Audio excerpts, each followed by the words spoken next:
باسمك نحيا ربنا والحبيب إمامنا، باسمك نحيا دنيا ودين، نصير رحمة في العالمين.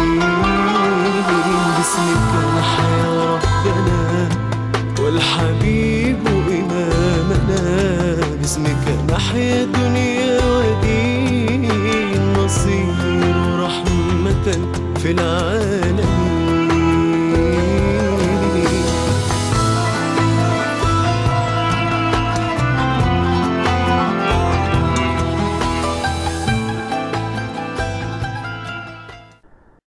Bismillahirrahmanirrahim. Assalamu alaykum hurmatli qarindoshlar. Yangidan bir istirohatdan keyin ko'rishdik. Biz yana shu kelgan yerimiz bilan davomlashtirib boramiz. Hurmatli qarindoshlar, biz shu narsani o'ylab boqaylik. Alloh subhanahu va taolo o'zining payg'ambariga, suyumlik payg'ambarini maqtagan vaqtida nima bilan maqtadi? Alloh payg'ambar alayhisalomni. Rabbimiz rasulimizni maqtagan vaqtida nima sifat bilan maqtadi? Qaysi sifatni tilga maqtadi? Axloq bilan maqtadi. Go'zal axloqi bilan maqtadi. Va innaka la ala xuluqin azim. Sen haqiqatan nayt büyük axloq egisi, axloq ustidasan dedi Alloh subhanahu taolo. Qad aflaha man zakkaha, nafsini poklagan, buni pokizlagan, buni go'zal amallar bilan yuksaltgan kishini yottab dedi.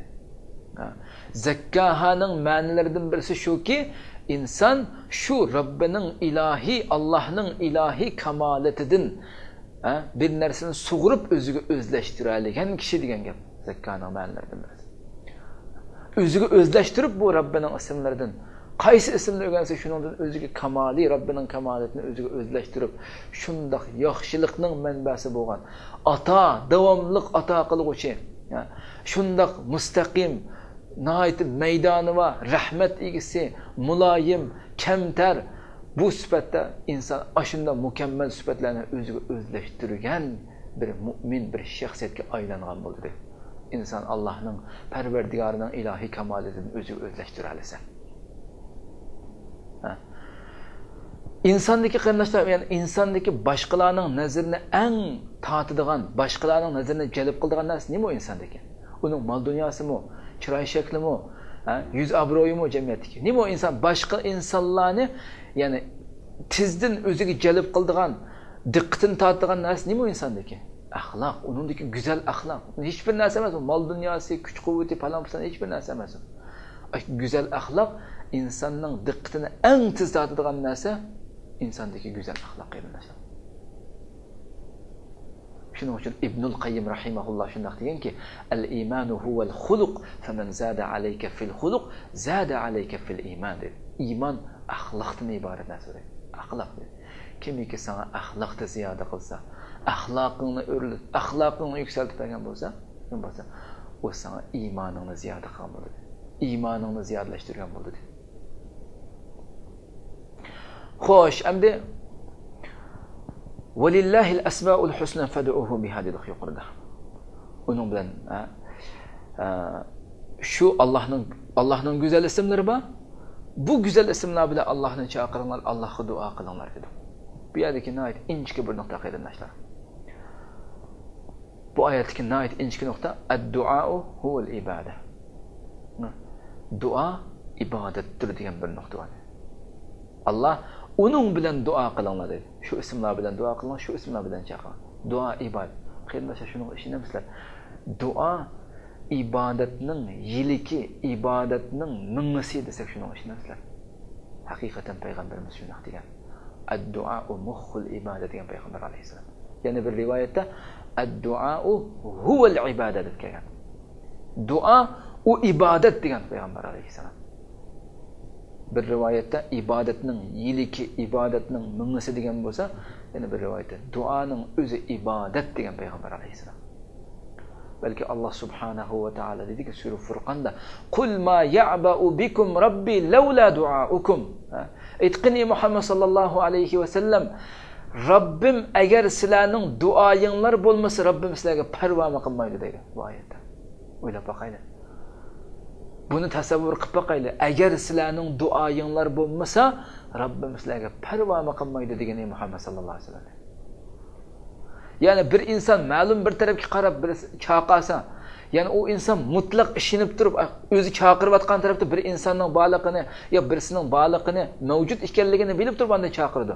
Ya'ni qarishda chaqirayotgan tarafida hech qanday bir maxluqning insijinning yo'qligini, hech kimning yo'qligini bilib turib, ishonch qilib turib buningga sarang inson bo'lsa chaqirishi mumkin, ammo aqli joyida inson hargiz oldida yoki o'zi chaqirayotgan tarafda hech kimning yo'qligini bilib turib hargizmi chaqirmaydi birisini. Biz mu'min bo'lish sifatimizda Alloh subhanahu va taologa chaqirgan vaqtimizda, Allohga nido qilgan, Allohga duo qilgan vaqtimizda biz shuni mutlaq holatda, jazman holatda uning mavjud ekanligini, bor ekanligini, uning bizni anglab turayotganligini, so'zimizni anglaydiganligini, harakatlarimizni ko'rib turayotganligini, mayli biz yushurayli, oshkorlayli, butun ahvolimizdagi, qalblarimizdagi eng chunqur sirlarimizdan tortib bilib turayotganligini bilib turib anda duo qilamiz. Ya'ni hurmatli qarindoshlar, biz Alloh subhanahu va taologa mu'min bo'lish sifatimiz bilan Allohga duo qilgan vaqtimizda, uning oldimizda bor ekanligini, bizni ko'rib turganligini, bizni mutlaq anglab turganligini, bizning qaysi holatda ekanligimizni bilib, ichimizdagi, qalblarimizdagi eng chunqur sirlarimizdan tortib bilib turganligini, anglab turganligini, ahvolimizni ko'rib turganligini bilib turib, buning mutlaq ishongan holatda Rabbimizga duo qilamiz. Rabbimizga duo qilamiz. Shuning uchun ulamolar deganki, Alloh alima ma kan va alima ma yakun va alima ma sayakun va alima ma lam yakun law kana kayfa kana yakun. Alloh subhanahu va taolo bo'lib bo'lgan ishni bildi der. Bo'lib bo'lgan, o'tib bo'lgan ishni bildi. Bo'layotganini bildi. Hozir bo'layotganini ham biladi Alloh subhanahu va taolo. Kelgusida bo'ladiganini biladi, bo'lmaganini agar bo'lsa qaysi shaklda bo'ladiganligini biladi Alloh subhanahu taolo. Bo'lib bo'lganni, hozir bo'layotganni, kelgusida bo'ladiganni va bo'lmaganni agar bo'lib qolsa, shu ishning qaysi shaklda bo'ladiganligidan tortib Alloh eng mukammal shaklda bilguvchi Alloh subhanahu taolo. Mana bunday Rabbimiz va qarindoshlar. Mana bunday ilohimiz va qarindoshlar. Shuning uchun Rabbimizga duo qilgan vaqtida ad-duo huval ibodat degandek, ana shu mutlaq ishongan, qat'iy ishongan, Allohning bizni ko'rib, qarab turayotganligiga e'tiqod qilgan holatda, buni jazmlashtirgan holatda, hamma narsaga qodir ekanligini bilgan holatda, Rabbimizning butkul narsaga qodir ekanligi, ustimizdagi bizning kuchliklar, butkul qonunlarning ustida har qanday qonunlar uning qo'lida ekanligi, barliq kuchliklarmi uning qo'lida ekanligi, bizning ustimizdagilarning uning qo'lida, ostimizdagilarning uning qo'lida, atrofimizdagilarning uning qo'lida ekanligini, sog'lomligimizning uning qo'lida, rizqimizning uning qo'lida, ahli bola chaqalarimiz, avlodlarimizning uning qo'lida ekanligini bilib turgan asosda duo qilishimiz kerak. Hech kim bizga hech nima qilolmaydi Allohdan boshqa. Ana shunday Rabbimiz va qarindoshlar. Shuning uchun ma ta'allamatil abidu afdala min at-tauhid. Bandalar tavhiddan afzalroq bir narsa mumkin emas o'rganmagan ham o'rganolmaydi. Tavhiddan afzalroq buningdan ortiqroq eslroq bir narsa o'rganolmaydi. Allah deganki, "Fala tad'u ma'allahi ilahan akhar fatakuna minal mu'azzabin." Allah bilan boshqa bir ilohni qo'shib, Alloh qo'shib duo qilmag'in dedi. Chaqirmag'in. Allah bilan boshqa bir ilohni qo'shib chaqirmag'in. Agar shunday qilsang, sen azoblanuvchilar, azob qilinuvchilarning qatoridan ularning jumlasidan bo'lib qolasan. Allah bilan boshqa bir ilohni, boshqa bir narsani shirik keltirish Allohga, boshqa birisiga duo qilish, boshqa birisiga yelinish bu insonda inson tatishi mumkin bo'lgan eng ig'ir, eng cho'ng bir nafsi azob keltiradigan narsaning birisi bu. Valillahil asmaul husna fad'uhu biha. Allohning go'zal ismlari va uning bilan chaqiringlar. Uning bilan duo qilinglar Alloh subhanahu va taolo. Allohning barliq ismlari mutlaq kamolatga, ya'ni uning kamolati mutlaq Allohning kamolati. Qarindoshlar o'ylab boqaylik. Shu narsani tasavvur qilib boqaylik. Dunyoda agarda bir qozini tasavvur qilsak, bu qozi 1000 hukmga fatvo beribdi. 1000 hukmga hukm chiqaribdi. 1000 hukmning ichida 5 hukmda xato hukm chiqaribdi-da. 995 ta to'g'ri chiqarib, 5 hukmda xato chiqarib qoldi. Ya bu xato chiqarib qolganda ham bu qasdlik emas, balki shu tasavvur jihatda xatolashib qolganligi yoki ma'lumotning kam bo'lganligi, ma'lumot jihatda oz ma'lumotga ega qilib, xato hukm chiqarib qoldi bir qozi. Buni tasavvur qilib boqaylik.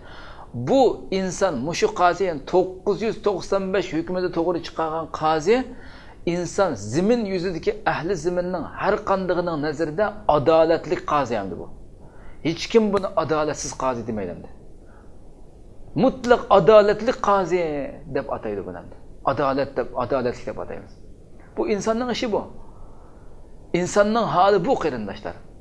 Lekin xaliqul bashar insonning yaratquchisi bo'lgan Alloh subhanahu va taolaning ishi bo'lsa, Allah hech bir ishida Allohning har qanday bir ishida bir emas, yani bir tırnaqchilik, bir xatolik, bir nuqsonlik deydigan narsani topa olishimiz, sodir bo'lib qolishi million marra mumkin emas qarindosh. Hergiz ve hergiz mümkün emas. Allah'ın işide hatalık yüz beriş. Mümkün emas. Allah'ın barlık efali hemmesi, şunun için biz Subhanallah deyimiz yani. Şunun için Subhanallah mutlak pak yani Allah Subhanahu Teala. Paktır her kandak noksanlıktan mutlak paktır Allah Subhanahu Teala. Her kandak nesinin münezzeh paktır Allah Subhanahu Teala.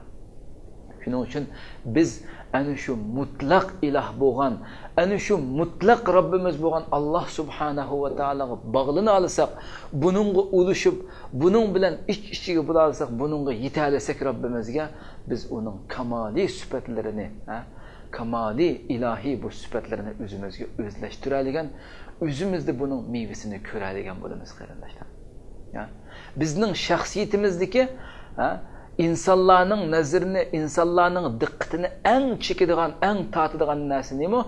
Biz Rabbimizga bog'lanish bilan o'zimizni o'zlashtirgan, o'zimizning axloqiy yurish, turish, ish faoliyat so'zlarimizni o'zlashtirgan bu go'zal xususiyatlarimiz, go'zal axloqimiz insonlarning diqqatini eng tatadigan, eng diqqatini chekadigan narsa bu, boshqa narsa emas. Oyatga qaytimiz. Yuqorida biz so'zlab o'tgan oyatga qaytimiz qarindoshlar. Allah فبما رحمة من الله لنت لهم ولو كنت فظا غليظ القلب لانفضوا من حولك فاعف عنهم واستغفر لهم وشاورهم في الأمر. Bu ayette şunu dedi. Ey Muhammed sallallahu aleyhi ve sellem, sen bizga bağlanış bilan, bizga bağlanış yo'li orqali qalbingda qarar olgan muhabbat bilan, qalbingda qarar olgan muhabbat rahimdillik bilan ularga muloyim bo'lding dedi Allah subhanahu taala. Ularga muloyim bo'lib eding, ular atrofingga butunlay o'lashdi dedi. Ularga bunda muloyim bo'lding dedi. Ondan keyin o'lashdi ulardan qachonqa. Agarda dal aksicha bizdan yiroq bo'lgan bo'lsang, bu vaqtda qalbing qasovat bilan to'lgan bo'ladi, qattiqlik bilan to'lgandan keyin tiling shunda qo'pol, qalbing qattiq bo'lgan bo'ladi. Agar shunday bo'lgan bo'lsa, ular atrofingdan albatta tarab ketgan bo'ladi dedi Alloh. Ulardan afu qilgan, ular uchun Allah subhanahu va taoladan mag'firat tilagan va ishlarda ular bilan maslahatlashgan edi. Yana bu oyatda qarindoshlar, biz yuqoridagi oyatdan oladigan nihoyatda inchki bir nuqta nima bu oyatni desak, bu oyatda shunday bir go'zal bir ishorat va qarindoshlar. Ya'ni ey payg'ambar dedi Allah subhanahu taolo bu yerda. Ey payg'ambar, sen butkul maxluqotning sayyidisan. Barliq maxluqotning sayyidi.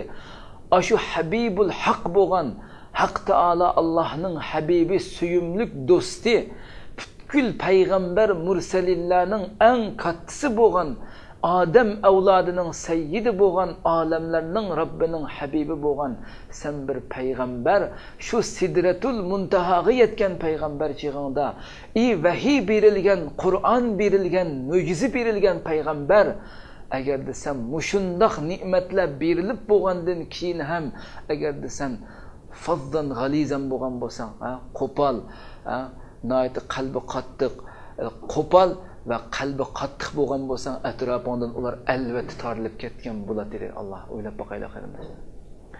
Sana shundoq ne'matlar berilgan turuqliq, yuqoridagi ne'matlarning hammasi. Shundoq bir payg'ambar turuqliq agarda qo'pol, qalbi qattiq bo'lgan bo'lsa, atrofingdagilar albatta tarab ketgan bo'ladi dedi Alloh subhanahu taolo. Agarda bu payg'ambarning holi bundoq bo'lsa, hech qanday mo'jizasi yo'q, vahiy nozil qilinmagan, hech qanday so'zlarda bayon, so'zlarda fasohat, so'zlarda ta'sirchanlik bo'lmagan odatdagi siz bizga o'xshash inson qanday bo'lmoqchi? Uning holi nima bo'lmoqchi qilmasa o'ylab boqaylik. Shuning uchun nima uchun qo'pollik qilamiz endi? Qo'pollik nima uchun? Kimki man amara bi ma'ruf falyakun amruhu bi ma'ruf degan bir so'z bor. Kimki yaxshilik qilib buyursa, uning bu yaxshilik qilib buyurgan amali bu ishi ham yaxshilik bilan bo'lsin dedi. Oyatda deylik: "Fa idallazi baynaka va baynahu adawatun ka'annahu waliyyun hamim." Oyatning beshida Alloh subhanahu va taolo yaxshilik bilan yomonlik o'xshay barobar bo'lmaydi. Idfa billati hiya ahsan. Sen yomonlikni yaxshilik bilan raddiya qaytarib, yomonlikqa ham, yomon ishqa ham yaxshilik bilan raddiya qaytargan dedi. Deb kelib, fa idallazi agar shunday qilsang, fa idallazi baynaka va baynahu adawatun ka'annahu waliyyun hamim. O'ttiranda sen bilan o'ttiranda adomat bor, o'chmanlik bor kishi ham xuddi sening ajoyib yaqin sirdosh do'sting o'xshayib qoldi dedi Alloh subhanahu va taolo. Shuning uchun qarindoshlar, da'vatning axloqi bilan Alloh yo'liga da'vat qilishning axloqi bilan jihad axloqining o'rtasida farq bor qarindoshlar. Alloh yuqoridagi oyatda dedi: agarda bir inson faidallazi baynaka va baynahu adawatun ka'annahu waliyyun hamim. Bir da'vatchi agarda o'rtada adomat bor bir kishiga ham shundoq yaqin do'stiga o'xshash, sirdosh do'stiga o'xshash muomala qilmasa da'vatda, u talab qilingan darajada emas u. Hargiz talab qilingan darajada emas degan narsani bildirmoqchi bizga. Shu jamiyatda shu qadar ko'p xatoliklar aralashib ketishlikka bu yerda da'vat, yana da'vat axloqi bilan jihad axloqining o'rtasida nurg'unlagan bir-birisiga aralashtirib o'tish maydoniga keraklik. Aralashtirib o'tish maydoniga keraklik. Alloh faidallazi baynaka va baynahu adawatun ka'annahu waliyyun hamim deydi. Da'vat axloqi haqida deylik. Da'vatning axloqi bu shaklda bo'lishi kerak. Nayt muloyim, go'zal shaklda bo'lishi kerakki, agar mana shunday qilsak, o'ttirmizda adomat bor kishi ham nayt sirdosh do'stimga o'xshash, sirdosh do'stimga o'xshab qoldi dedik. Jihadning axloqi uchun ya ayyuhan nabiyyu jahidil kuffara wal munafiqina waghluz alayhim. Ey payg'ambar, kofirlar va munofiqlar bilan jihad qilgan dedi. Va ularga qo'pollik qilgan dedi. Qo'pol muomala qilganlar. O'ylab qo'ying. Mana bu jihadning axloqi bu. Jihadda bundoq bo'lish kerak. Ammo eng cho'ng xatolik nima desa, jihadning axloqini da'vatning o'rnida ishlatib qilishimiz eng cho'ng xatolik, yuz berayotgan xatolik. Alloh o'zining payg'ambariga ham "Walau kunta faddan ghalizal qalbi lan faddu min hawlik" deyishlik.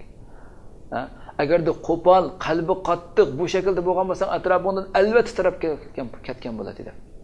Allohning ana shu ulug' payg'ambariga shunday deydi. Biz kim qarindoshlar? Uning oldida biz nima? Shuning uchun biz da'vatlarimizda chuqum, nihoyat muloyim da'vatni da'vat shaklida, jihad shaklida bo'lishi kerak qarindoshlar. Bu nihoyat muhim bir mazmun. Qarindoshlar, biz shu narsa aniq bo'lishi kerakki, Alloh subhanahu va taolo bizga rahmat qilish uchun yaratdi bizni. Bizga rahim qilish, bizga kuyinish, bizga rahmat qilish uchun yaratdi Alloh subhanahu va taolo. İlla man rahima rabbuka va lizalika xalaqahum. Ana shuning uchun yaratdi dedi Alloh subhanahu va taolo. Rahmat uchun yaratdi Alloh subhanahu va taolo bizni. Asar fil asar al-qudusi, yana hadis qudusi shaklida kelgan asarda shunday kelganki, "Law ya'lamu al-mu'riduna intizari lahum wa shawqi ila tarki ma'asihim lataqatta'at awsaluhum min hubbi wa lamatu shawqan ilayya." هذه إرادتي بالمعرضين فكيف بالمقبلين. Agarda mendan yuz o'rayotgan, mening yo'limdan yiroq bo'lgan, bu dindan yiroq bo'lgan, yuz o'rayotgan, har xil tengirqash yo'llarda, xato yo'llarda ketayotgan kishilar mening ularni kutayotganligimni bilgan bo'lsa dedi. Alloh. Mening ularni kutayotganligimni bilgan bo'lsa va mening ularning shu o'zlarining shu jinoyatlarini tashlashga bo'lgan ishtiyoqim, tashlasa bo'ladi deb shu orzu umidlarim, shuningga bo'lgan ishtiyoqimni bilgan bo'lsa, ularning butun bo'g'im uygulari mening muhabbatimdan, menga bo'lgan muhabbatim parcha ketgan bo'ladi. Pari ketgan bo'ladi. O'ylab boqaylik. Robbimizning bandalarga bo'lgan, bizga bo'lgan rahimdilligi qarab boqaylik qarindoshlar. Agarda yuz o'riyotgan, mendan yuz o'riyotgan kishilar ham mening ularga bo'lgan, mening ularni kutayotganligim, gunohlarini tashlab, jinoyatlarini tashlab men tarafga qaytishini kutayotganligim, shuningga bo'lgan ishtiyoqimni bilgan bo'lsa, ular menga bo'lgan muhabbatda ularning butkul uygulari, bo'g'imlari pari ketgan bo'ladi.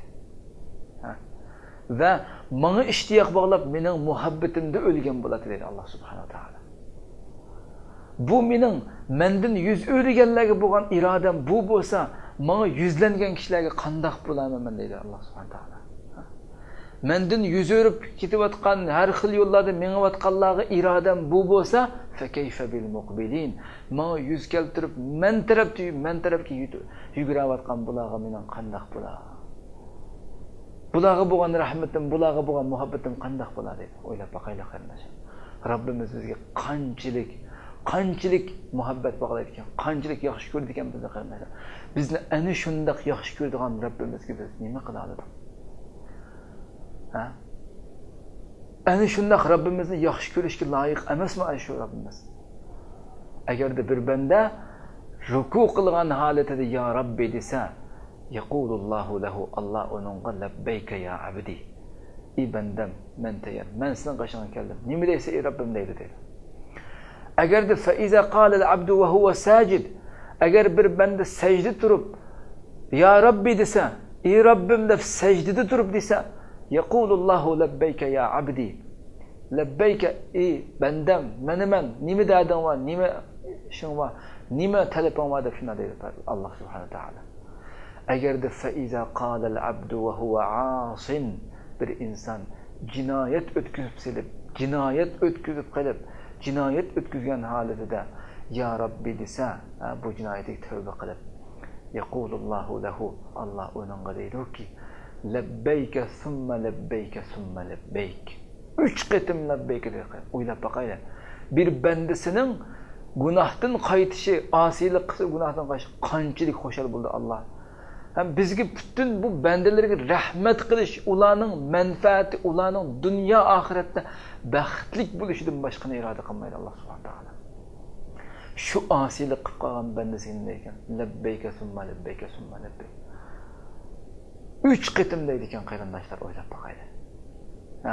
Yana bu oyatda diqqat qilaylik qarindoshlar. Sura Tahoda Alloh subhanahu va taolo Musa alayhissalom bilan Harun alayhissalomga buyruq qilgan bu voqelikni Qur'oni Karimda shunday tilg'adi. İzhaba ila fir'auna innahu tagha faqula lahu qawlan layyina.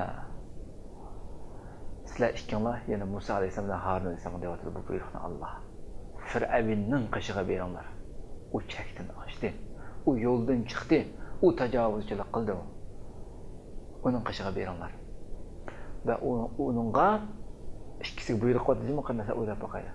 Uningga nayt muloyim, yumshoq so'z qilinglar dedi Alloh subhanahu va taolo. Bu oyatni o'qib Robbiga munojat qilgan bir inson shunday munojat qilgan ekan Robbiga. Ya Robbi, iza kanat rahmatuka biman qala ana robbukumul a'la, izhaba ila fir'auna innahu tagha faqula lahu qawlan layyina. Ey Robbim, agar sening rahmating men sizlarning eng oliy Robbinglar degan kishiga, ey Musa bilan Harun ikkinglar Fir'avnning qishig'iga beringlar, u haddidan oshdi, tajovuzchilik qildi, u yo'ldan chiqdi, uningga muloyim so'z qilinglar deb, sening agar rahmating, yumshoq so'z qilinglar degan bu rahmating, men sizlarning eng oliy Robbinglar deyotgan maxluqqa sening rahmating mushundaq bo'lsa, fa kayfa rahmatuka biman qala subhana robbiyal a'la. Sening rahmating ana robbukumul a'la, men sizlarning eng oliy Robbinglar degan maxluqqa rahmating bu bo'lsa, Subhana robbiyal a'la degan kishiga sizning rahmating qandoqdir ey Robbim deb munojat qilgan ekan. Ha? Mening Robbim eng oliy Robbim, eng oliy Robbim, eng pokdir, ulug'dir, butun nuqsonliklardan pokdir degan kishiga rahmating qandoqdir deb shundoq munojat qilgan ekan. Va yana va iza kana rahmatuka biman qala ma alimtu lakum min ilahin g'ayri. Ha? Fir'avnga men Misr ahliga qarab dedi bu gapni. Misr ahliga. Men sizlar uchun mendan boshqa ilohni bilmayman dedi. Ha? Sizlar uchun mendan boshqa ilohni bilmayman sizlar uchun degan kishiga sizning rahmating bu bo'lsa, fa kayfa rahmatuka biman qala la ilaha illalloh. Ha? Allohdan boshqa iloh yo'q degan kishiga bo'lgan rahmating nimadir deb shunda munojat qilgan Robbi. O'ylab boqaylik. Haqiqatan Robbimizning rahmati qanchalik darajada cho'ng ekanligini tasavvur qilib boqaylik qarindoshlar. Inna lillahi 99 isman 100 illa wahida man ahsaha dakhala al-janna. Allohning berikam 100 ismi bor. 99 kimiki uni ihso qilsa jannatga kiradi. Mutlaq kiradi payg'ambar alayhisalom. Walillahi al-asmaul husna fad'uuhu biha. Allohning go'zal ismlari bor. Bu ismlar bilan chaqiringlar uni. Bu ismlar bilan duo qilinglar dedi. Demak qarindoshlar, xulos qilib xotima shaklda essak, ana shu Robbimizni tunaylik. Uni haqiqiy ravishda biz ismlarini butkul barliq go'zal ism sifatlarini haqiqiy ravishda tunaylik. Uning manhaj, uning ko'rsatmasi, uning dinini haqiqiy ravishda tunaylik qarindoshlar. Bizden talab qilingan bo'yicha tunaylik va o'zimizni bu ammaratun bisuyan gunohlarga, shahvatlarimiz, har tarafga shaytonlar, atrofimizdagi nurg'un fikrlar bizni davomli Allohning yo'lidan chiqishga, Allohning yo'lidan oldirishga bizni undab turadi. Biz shundoq muhitda, shundoq jamiyatda yashayapmiz. Mushundoq jamiyatda o'zimizning nafsini Alloh subhanahu va taolaning itoatiga yuzlantiraylik. Buningga ko'ndiraylik. Buningda chorchitaylik nafsimizni. Allah subhanahu va taolaga go'zal, yaxshi amallarimiz bilan uningga yaqinlashaylik. Allohga bog'lanaylik qarindoshlar. Agar biz Robbimizga bog'lana olsak, Robbimizga haqiqiy yaqin bo'la olsak, biz uning ana shu ilohiy sifatlari, ana shu 99 ismida bayon qilinadigan shu ilohiy kamolati, ilohiy sifatlarini o'zimizning ruhida bu her bir sifatlardan o'zimizga bir meva elib, o'zimizga bir nisiva elib, o'zimizni o'zlashtira olamiz, Robbimizga bog'lana olsak qarindoshlar. Ana shu vaqtda Robbimizga haqiqiy bog'lana olgan vaqtimizda bizdagi kul amallarimiz, barliq kamtarligimiz bo'lsin, barliq muloyimligimiz bo'lsin, axloqimiz bo'lsin, hammasi yasalma shaklda bo'lishdan qutuladi bu vaqtda. Her qanday amelimiz yasalma bo'lishdan qutulib, qinimizga singib ketgan holatda chiqadi bizdan. Bütün yurish-turishlarimiz, so'zlarimiz hammasi ishimizdan urg'ib chiqqan qinimizdan chiqadi vaqt. Yasalmalikdan qutuladi bu vaqtda. Kamalat, kamaliy sifatlarning hammasi ishimizga bizning qinimizga singib ketadi bu vaqtda. Robbimizga bog'lanadigan vaqtimizda. Bizdeki mulayimlikmi, kamtarlikmi, mehribonlikmi, insofmi, adolatmi, hikmatmi, hamma narsa bizda haqiqiy qinimizga singib ketgan bo'ladi. Bo'lmasa, u yasalmalikdan iborat. Robbimizni bilmay turib, uni tushunmay turib, uni cho'nqur his qilmay turib bo'lgan ishlarning hammasi yasalmalikdan iborat. O'zimizni zo'rlab qilamiz shu vaqt. Shuning uchun qarindoshlar, biz Robbimizga haqiqiy bog'lansak, Robbimizni zikr qilsak, biz eng boshda so'zlagandek wala zikrullohi akbar degandek biz Robbimizni aslaymiz, Robbimizga bog'lanib, Robbimizga haqiqiy ulashsak, biz Robbimizni qana qilamiz, aslaymiz, Robbimizni zikr qilamiz. Lekin shu narsa esimizdan chiqmasligi kerakki, bizning Robbimizni zikr qilishimizdan Robbimizning bizni zikr qilishi necha million hassa katta qarindoshlar, o'ylab boqaylik. Chunki biz shu Robbimizga bog'lana olsak, uningga rasmiy shaklda, talab qilingan shaklda biz Robbimiz kutgan yerdan chiqa olsak, biz Robbimiz bizni aslaydi. Robbimiz bizga u vaqtida qanday qildi? Wala zikrullohi akbar bu yerda namoyon qildi. Robbimizning bizni aslashini bilan bo'ldi.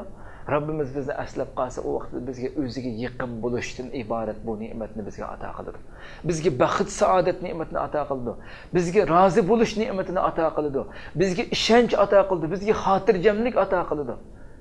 Bularning hammasi eng cho'ng ne'matlar emas faqat. Buningsiz inson dunyoda har qancha nimaning ichida yashasa ham baxtni his qila oladi ekan, mumkin emas qarindoshlar. Bu narsani ato qilgan gap. Shuning uchun qarindoshlar, biz ilgirki sonimizda biz muqaddima shaklda sungan bo'ldik. Bu qatimliq programmamizda biz ana shu Robbimizning 99 go'zal shu ism bog'chisiga kirish uchun biz asmaulloh, ya'ni Allohning shu 99 ism haqida so'zlangan Buxoriy va Muslimda tilga olingan bu eng sahihligi, eng yuqori darajada bo'lgan inna lillahi 99 isman degan bu hadis va ulillahil asmaul husna fad'uuhu biha degan bu oyat atrofida biroz tafsiliy holatda to'xtalib, asmaullahil husna, Allohning go'zal ismlariga kirish uchun bir hozirlikni, bir boshlang'ishni besib o'tgan bo'ldik. Allohning rahmati bilan inshaalloh Allah subhanahu va taolo kelar qadimgi sonimizgacha agar umr bersa bizga inshaalloh Rabbimizning shu go'zal ismlaridan birdan uzishga va birdan ana shu ismlar bizdan talab qilingan shaklda o'zimizdan shu ismlardan bir meva nisibini o'zimizga elib, o'zimizni o'zlashtirish uchun harakat qilish uchun qo'limizdan kelishicha tirishimiz. Allah subhanahu va taolo bizni mahrumlarning qatorida qilmay, ana shu o'ziga bog'langan, o'zini haqiqiy tonigan, o'zining roziligi uchun barliq amallarini, barliq dunyodagi ishlarini, kech kunduzgi barliq faoliyatlarini shu o'zining roziligi uchun qiladigan mu'minlardan qilishini Allohning, Rabbimizning tuvanchilik bilan tilaymiz qarindoshlar. Shuning bilan bugungi ikkinchi son Asmaullahil husna programmamiz bu yerda oxirlashdi. İnşallah kelar qatimqi sonimizda ko'rishgacha sizlarni ana shu Janobi Allohga topshiraman. Va axiru da'wana anil hamdulillahi robbil alamin va sallallohu ala sayyidina Muhammad va ala alihi va ashabihi ajma'in. Assalomu alaykum va rahmatulloh. باسمك نحيا ربنا والحبيب إمامنا، باسمك نحيا دنيا ودين، نصير رحمة في العالمين.